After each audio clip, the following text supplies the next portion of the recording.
Welcome back to Big Bacon's Collection. It's Monday here in the Bacon Bunker, and on Mondays we declassify the classified. Today we're going to be looking at the G.I. Joe Classified Battle Android Trooper, or BAT for short. Once again, this is another one that I was surprised to actually find in a retail store. And not only did I find it, but there were like 6 of them. Now, all 6 of them, the boxes were utterly destroyed, which is probably why they weren't snatched up by scalpers. Without a perfect box, it's hard to profit. But I digest, or whatever.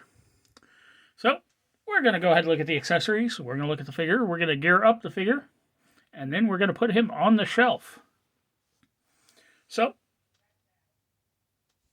accessory-wise, we'll get to 2 of them as we actually review the figure. He comes with a backpack.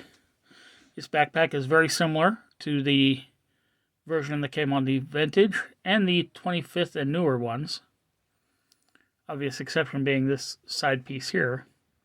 The original one was made to hold 2 of the arm accessories, but not the third and not the extra hand. That was kind of weird, but apparently they fixed that. Got some really great detailing in here, some gears and whatnot. A couple of tanks with hoses that run to nowhere. Unless this is like refueling, like the blowtorch, or recharging the laser, I guess. You got 2 holes inside here, one on the bottom of this. Peg for back. We have a chest piece. Now, one of the accessories that we don't have sitting out here is the other chest piece. As you can see, this one is beat to heck and back. It's dented, it's scratched, it's cut into, it's got holes in it. The other one is pristine, in perfect shape. I display with this one on, so that's the reason it's out here. Comes with 2 removable hands, both done in a very nice robotic look. The detailing on these is quite nice. I like them. Comes with a sidearm. Now, the sidearm is well detailed. It looks great. I just wish there was any kind of color to it, other than just the same base silver as the rest of the accessories and parts of the trooper. And this is where it gets interesting.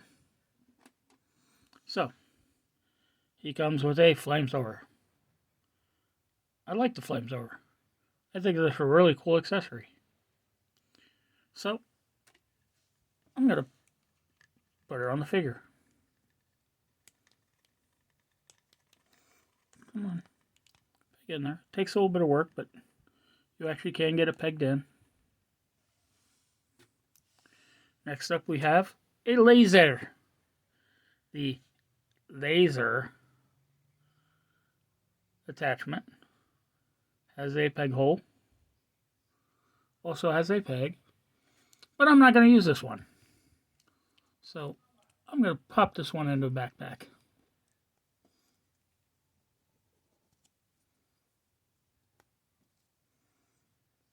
I'm also going to pop a hand in there. I'll pop a hand in here.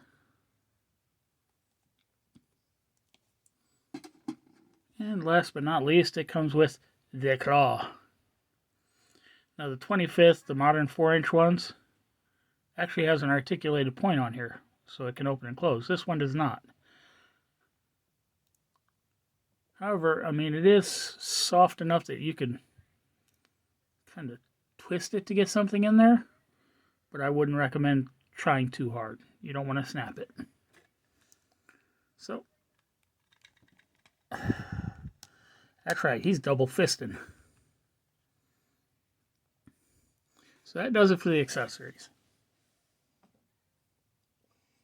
Well, why don't we take a closer look at the figure?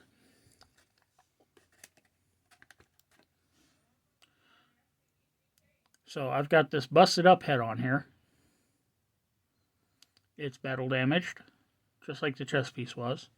Now there is an alternate head where this is, like the other chest plate, pristine.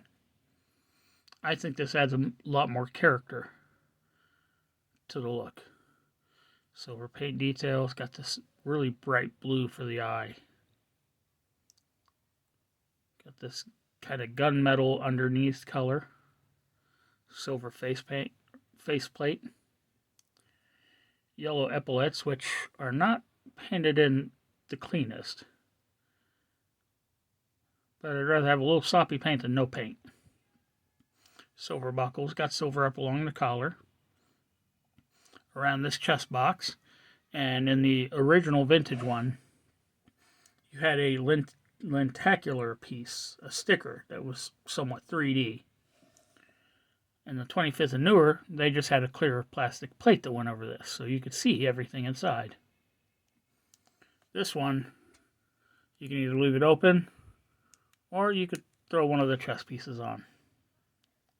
I like this one because you get a little hint through there without actually showing everything. Grenades on this front piece. The cloth top is actually textured. Comes all the way down to the waist. Sleeves are rolled up on it, which, while you're putting clothes on a robot, I have no idea. Hole for the backpack to peg, and there's mechanics here as well. The arms are done in the same silver plastic as the accessories. And they've got some really nice detailing to them.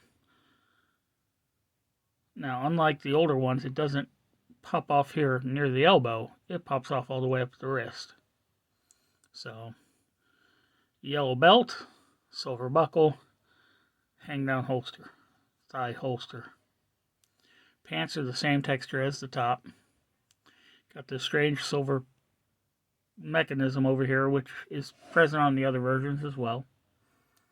Knee pads, got the yellow boots with the silver metal plating on them.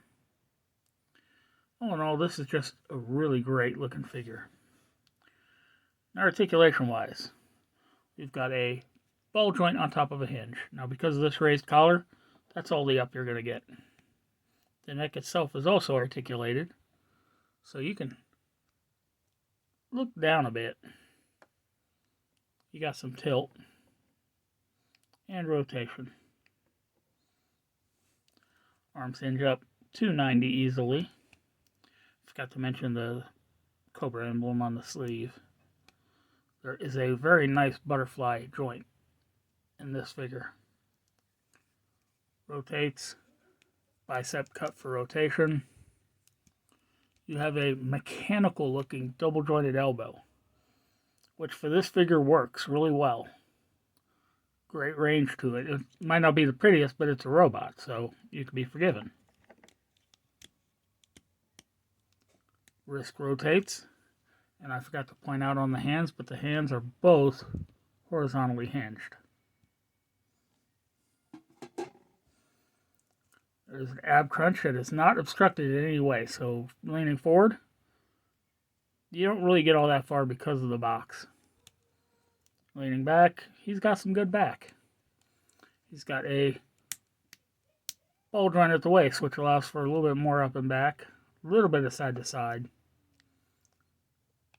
I don't know, mine might just be stiff, but, and rotation. Drop down hip, allows the leg to kick forward that far, kick out that far, even kick back a little bit. And then we just pop the hip back in place. Thigh cut for rotation. Double jointed pinless knee, which was really stiff. Comes up with some great range on it.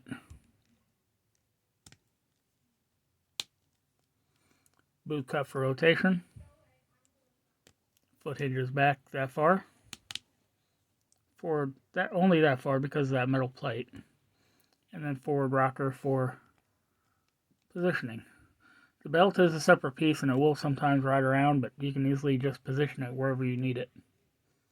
So, let's finish gearing them up. We've already got 2 of the old hands on there, so we're just going to peg in the backpack. Like so.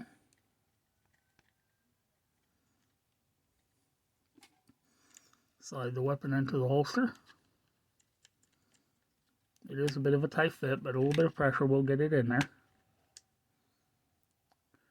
And let's get him posed.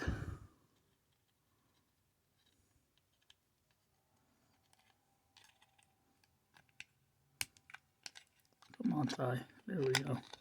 Took a little bit of work to get that thigh cut to break loose.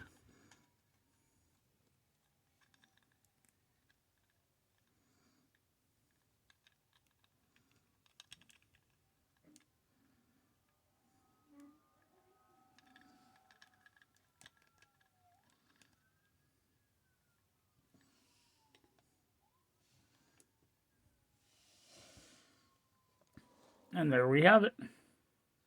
So what do you say we get him up on the shelf?